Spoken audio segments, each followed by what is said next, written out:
इस वीडियो में कक्षा 9 की सामाजिक विज्ञान की अर्थशास्त्र की बुक का पहला चैप्टर पालमपुर गांव की कहानी के बारे में जानेंगे। पालमपुर एक काल्पनिक गांव है। इस काल्पनिक गांव के माध्यम से भारत के जितने भी गांव हैं उनके उत्पादन से संबंधित मूल विचार का परिचय यहाँ पर कराया गया है। पालमपुर के लोगों का मुख्य व्यवसाय खेती है।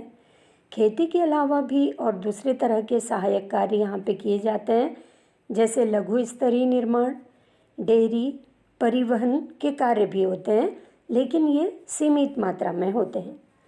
उत्पादन के लिए जो संसाधन हैं ये कौन से हैं? देखिए, प्राकृतिक संसाधन, मानव निर्मित वस्तुएं, मानव प्रयास और मुद्रा आदि, ये जो हैं उत्पादन के संसाधन हैं। यह गांव अन्य कस्बों और गांवों से अच्छी तरह से जुड़ा हुआ है। इसके आसपास एक बड़ा गांव लगभग 3 किलोमीटर दूर है। जो बड़ा गांव है रायगंज, ये पालमपुर से 3 किलोमीटर दूर है। और उससे आगे एक कस्बा है जो शाहपुर है। तो इस तरह से हम कह सकते हैं पालमपुर अपने चारों ओर कस्बे और गांवों से सड़क के द्वारा जुड़ा हुआ है। इन सड़कों पर क्या चीज़ें चलती हैं? देखिए, बैलगाड़ियाँ चलती हैं जिसमें वस्तुओं लाद के बाज़ार को ले जाया जाता है। भैंसा बग्गी में कई तरह की वस्तुएं ले जाई जाती हैं। इसी तरह से सड़कों पर क्या चलती हैं? मोटरसाइकिल, जीप, ट्रैक्टर और ट्रक यहाँ पे चलते हैं। गांव में लगभग 450 परिवार यहाँ पे रहते हैं। और ये जो संपन्न लोग हैं इनके मकान बड़े और ईंट के बने हुए होते हैं, जबकि जो गरीब लोगों के परिवार हैं, निर्धन लोग हैं, उनके मकान कैसे हैं? छोटे हैं और किससे बने हैं? मिट्टी और घास फूस से बने हुए होते हैं। यहाँ पर बिजली की सुविधा पूरी है और बिजली से नलकूप चलते हैं। और नलकूप से क्या होता है? खेतों की सिंचाई होती है। पालमपुर में बच्चों के पढ़ने के लिए 2 प्राथमिक विद्यालय हैं, एक हाई स्कूल है और गांव में एक छोटे अस्पताल भी हैं, जैसे एक राजकीय प्राथमिक स्वास्थ्य केंद्र है और एक निजी औषधालय भी है जहां रोगियों का उपचार किया जाता है। अब देखिए, ये जो चित्र दिखाया गया है इससे हम भारत के किसी भी गांव की कल्पना कर सकते हैं। यहाँ पे देखिए, सड़क पर रेलगाड़ी भी ये बैलगाड़ी भी चल रही है जिसमें क्या है? सामान लदा हुआ है। और ट्रैक्टर भी है और ये इसमें क्या हो रहा है? सामान लाद कर दूसरी जगह ले जाया जा रहा है। तो इस तरह से इस चित्र के द्वारा हम पालमपुर के माध्यम से भारत के अन्य गांवों की कल्पना कर सकते हैं। पालमपुर की तरह भारत के अन्य गांवों की भी जो मुख्य क्रिया है वो क्या है? कृषि है। और कृषि के अलावा जो दूसरे तरह की गतिविधियां होती हैं या दूसरे तरह के कार्य होते हैं उसको बोला जाता है गैर कृषि क्रियाएं। इसमें क्या क्या चीज़ें आती हैं? देखिए, लघु विनिर्माण, परिवहन, दुकानदारी, ये सब इसके अंतर्गत आती हैं। तो हम कह सकते हैं कि भारत के गांवों का जो मुख्य व्यवसाय है या जिस काम में लोग लगे हुए हैं वो क्या है? कृषि या खेती। अब देखिए, उत्पादन का उद्देश्य ऐसी वस्तुएं और सेवाएं उत्पादित करना है जिनकी हमको आवश्यकता होती है। और वस्तुओं और सेवाओं के उत्पादन के लिए 4 चीज़ें आवश्यक हैं। सबसे पहले क्या है? देखिए, भूमि। भूमि का मतलब होता है प्राकृतिक संसाधन से। भूमि में जमीन भी आती है और प्राकृतिक संसाधन भी आते हैं। जैसे प्राकृतिक संसाधन में क्या क्या चीज़ें हैं? जल है, वन, खनिज, वायु, ये सब प्राकृतिक संसाधन के अंतर्गत आते हैं। और जो दूसरी उत्पादन के लिए आवश्यक चीज़ है वो क्या है? श्रम। जो प्राकृतिक संसाधन है इसमें श्रम की आवश्यकता होती है। श्रम के द्वारा लोग क्या करते हैं? काम करेंगे और उत्पादन क्रियाओं में जरूरी कार्यों को करने के लिए किस तरह के लोगों की ज़रूरत होती है? या तो बहुत ज़्यादा पढ़े लिखे लोगों की ज़रूरत होती है, या हम कह सकते हैं जो मानसिक कार्य करते हैं, और दूसरे जो शारीरिक कार्य करते हैं। तो मानसिक जो कार्य करते हैं उनकी भी ज़रूरत होती है, और शारीरिक कार्य करने वाले श्रम की भी ज़रूरत होती है। तो इस तरह से हम कह सकते हैं जो श्रमिक है ये उत्पादन के लिए आवश्यक श्रम प्रदान करता है। तीसरी जो चीज़ है उत्पादन के लिए वो क्या है? भौतिक पूंजी। भौतिक पूंजी यानी उत्पादन के प्रत्येक स्तर पर अपेक्षित कई तरह की आगत जो है ये भौतिक पूंजी कहलाती है। अब भौतिक पूंजी में देखिए क्या क्या चीज़ें आती हैं इसमें। देखिए भौतिक पूंजी में जैसे औजार, मशीन, भवन, ये जो है भौतिक पूंजी के अंतर्गत आते हैं। अब जैसे किसान के हल से लेकर जो नई टेक्नोलॉजी है, जनरेटर है, टरबाइन है, कंप्यूटर है, ये भी इसी के अंतर्गत आते हैं। अब औजार, मशीन और भवन का जो है उत्पादन कार्यों में कई वर्षों तक प्रयोग होता रहता है। ऐसा नहीं कि एक बार प्रयोग हो गया फिर बेकार चली गई ये चीज़ें, ऐसा नहीं होता है। औजार, मशीन, भवन सालों साल उत्पादन कार्य में जो है ये सहयोग करते हैं। इन्हें स्थायी पूंजी कहा जाता है। स्थायी पूंजी इसलिए कहा जाता है क्योंकि इनका प्रयोग उत्पादन कार्यों में वर्षों तक होता है। दूसरे तरह की जो भौतिक पूंजी है वो क्या है? कच्चा माल और नकद मुद्रा। कच्चा माल जैसे जो बुनकर होते हैं इनको सूत की ज़रूरत होती है, तो उनके लिए सूत कच्चा माल है। इसी तरह से कुम्हार के लिए मिट्टी जो है ये कच्चा माल है।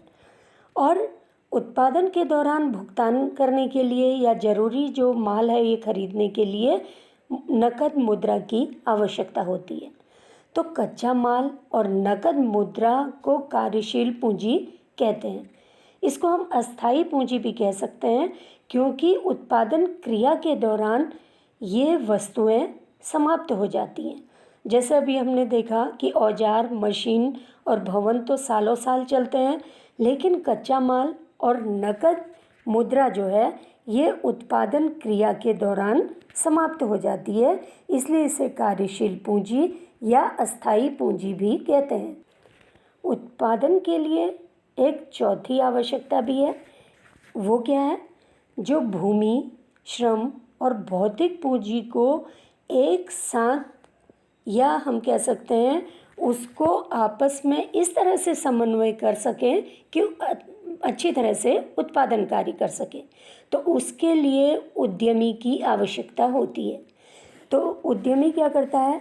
भूमि, श्रम और पूंजी को आपस में इस तरह से संयोग करके लगाता है जिससे उत्पादन कार्य अधिकतम होता है और उत्पादक को फ़ायदा होता है, उपभोक्ता को फ़ायदा होता है।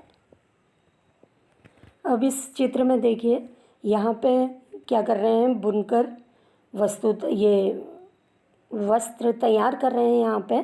तो इसके लिए जो सूत है ये क्या होगा? कच्चा माल होगा, ये समाप्त हो जाएगा जल्दी से, इसको अस्थायी पूंजी कहते हैं। और जो ये मशीनें हैं ये क्या होती हैं? सालों साल चलती हैं और कई सालों तक चलते रहती हैं, इसलिए इसको क्या कहते हैं? स्थायी पूंजी कहते हैं। और ये श्रमिक हो गए। श्रमिक दो तरह के होते हैं, जो मानसिक कार्य करते हैं और दूसरा जो शारीरिक कार्य अधिक करते हैं। तो इस तरह से हम कह सकते हैं उद्यमी क्या करता है? भूमि, श्रम, पूंजी को संयोजित करके उत्पादन करता है। अब देखिए पालमपुर में खेती। पालमपुर में जो खेती है इसमें सबसे पहला है भूमि स्थिर है। किसी भी गांव में भूमि स्थिर रहती है।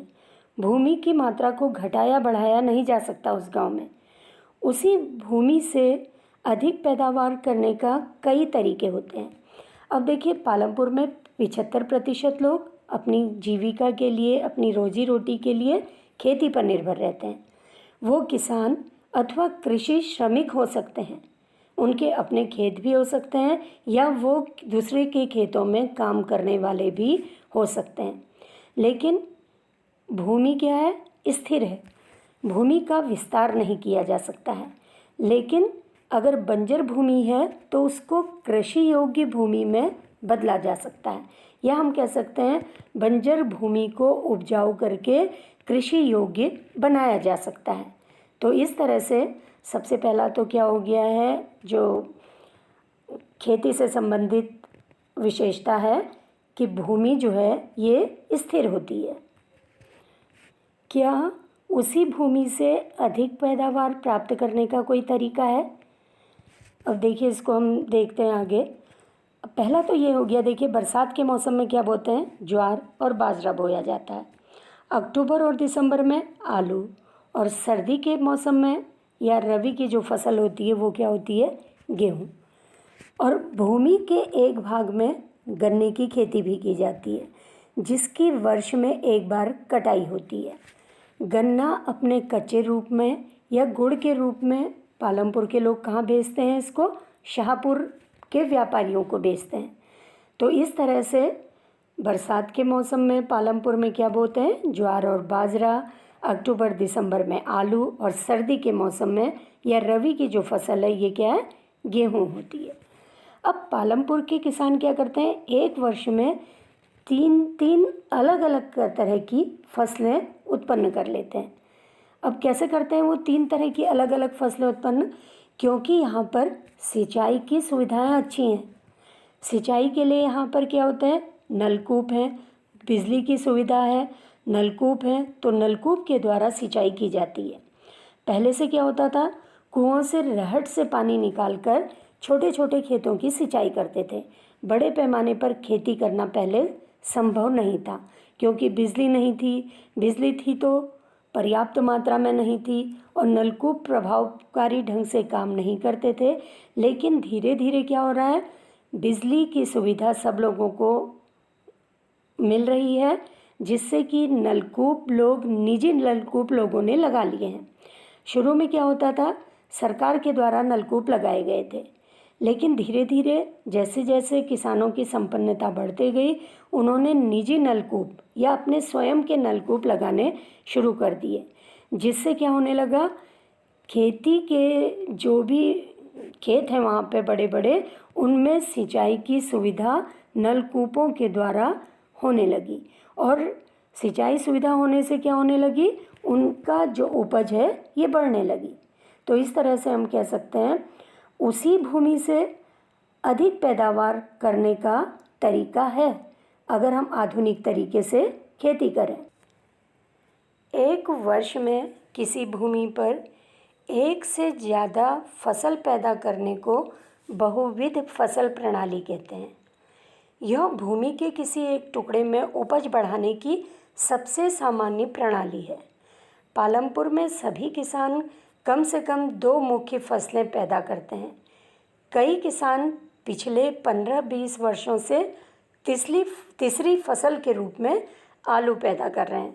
तो देखिए, जो मुख्य फसल है क्या है, गेहूँ, बाजरा, गन्ना, और ये कुछ जो किसान हैं ये तीसरी फसल के रूप में आलू पैदा कर रहे हैं। तो इस तरह से ये बहुविध फसल प्रणाली है, जिससे कि भूमि की उपजाऊपन बना रहता है। भारत में क्या होता है, देखिए कृषि क्षेत्र के 40% से भी कम क्षेत्र में सिंचाई की सुविधा उपलब्ध है।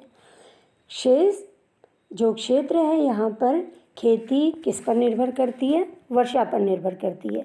यानी अगर वर्षा अच्छी हो गई तो फसल अच्छी होती है, वर्षा अच्छी नहीं हुई, कम या ज़्यादा हो जाती है, तो उससे फसल कम हो जाती है। अगर किसान के पास खेत सीमित मात्रा में है तो सीमित मात्रा में खेत में उत्पादन कैसे बढ़ाया जा सकता है। एक तरीका तो है बहुविध फसल प्रणाली के द्वारा अपनाया जा सकता है। उससे क्या होता है, भूमि की उपजाऊपन बढ़ जाता है। दूसरा तरीका है अधिक उपज उत्पन्न करने के लिए आधुनिक कृषि विधियों को अपनाना। पहले से क्या होता था, लोग पारंपरिक बीजों का इस्तेमाल करते थे, जिससे उनकी उपज कम होती थी, सिंचाई की सुविधा बहुत कम थी, और वहाँ पे जो खाद के लिए क्या इस्तेमाल करते थे, गाय के गोबर, कंपोस्ट खाद या प्राकृतिक खाद का इस्तेमाल किया जाता था। लेकिन धीरे धीरे क्या होने लगा, 1960 के दशक के अंत में हरित क्रांति ने भारतीय किसानों को अधिक उपज उत्पन्न करने वाले जो बीज दिए। अधिक उत्पन्न करने वाले जो उपज उत्पन्न करने वाले बीज हैं, इसको क्या कहा जाता है, HYV कहा जाता है। इसके द्वारा गेहूं और चावल की खेती करने के तरीके सिखाए गए और इन बीज से बहुत अधिक उत्पादन हुआ। सिंचाई की सुविधाएं अच्छी हो गई, उसमें क्या करने लगे, रासायनिक खादों का प्रयोग किया जाने लगा, कीटनाशकों का प्रयोग किया जाने लगा। उससे क्या हुआ, जो सीमित भूमि है, निश्चित भूमि है, उस पर उपज जो है ये कई गुना बढ़ गई। क्यों बढ़ी, क्योंकि उसमें HYV बीजों का इस्तेमाल होने लगा, सिंचाई की सुविधाएं अच्छी मिलने लगी, रासायनिक उर्वरकों का इस्तेमाल होने लगा और कीटनाशकों का इस्तेमाल होने लगा। तो ये हरित क्रांति कहलाई। हरित क्रांति में फसल की अधिक पैदावार करने के लिए ये जो कुछ आधुनिक उपाय किए गए थे, इसके द्वारा फसल में कई गुना बढ़ोतरी हुई। अब देखिए, भारत में पंजाब, हरियाणा, पश्चिमी उत्तर प्रदेश के किसानों ने खेती के आधुनिक तरीके को सबसे पहले प्रयोग किया। इन क्षेत्रों में क्या था, खेती में सिंचाई के लिए नलकूप, HYV बीज और साथ ही रासायनिक उर्वरक, कीटनाशकों का प्रयोग किया गया। उनमें से कुछ किसानों ने क्या करा, ट्रैक्टर खरीद लिए गए किसानों के द्वारा और फसल गहाने के लिए मशीनें खरीदी गई, जुताई और कटाई के काम को तेज कर दिया गया जिससे, और उन्हें गेहूं की ज़्यादा पैदावार प्राप्त हुई। पालमपुर में जब परंपरागत बीजों से गेहूं की उपज तैयार की जाती थी तो कितनी होती थी, देखिए, गेहूं की उपज 1 हेक्टेयर में 300 किलोग्राम होती थी जिस समय पारंपरिक बीजों से खेती की जाती थी। जब नए तरह के बीज आए, HYV बीज आए, तो उससे क्या हुआ, जो उपज है ये बढ़कर कितनी हो गई, 1 हेक्टेयर में 3200 किलोग्राम तक पहुंच गई। तो इस तरह से हम कह सकते हैं ये लगभग 10 गुना बढ़ गई उपज। गेहूं के उत्पादन में बहुत अधिक वृद्धि हुई। किसानों के पास अपने घर में इस्तेमाल करने के अलावा बहुत अधिक गेहूं बच जाता था, वो उसको क्या करते थे, बाजार में बेचते थे। उससे वहाँ के किसान और अधिक संपन्न होते गए। अब देखिए, जो आधुनिक तरीके से खेती की जा रही है, क्या भूमि यह धारण कर पाएगी? देखो, भूमि एक प्राकृतिक संसाधन है, इसका प्रयोग सावधानी पूर्वक करने की ज़रूरत है। आधुनिक तरीके से जो खेती की जाती है, इससे क्या होते जा रहा है, जो मिट्टी की उर्वरा शक्ति कम होते जा रही है।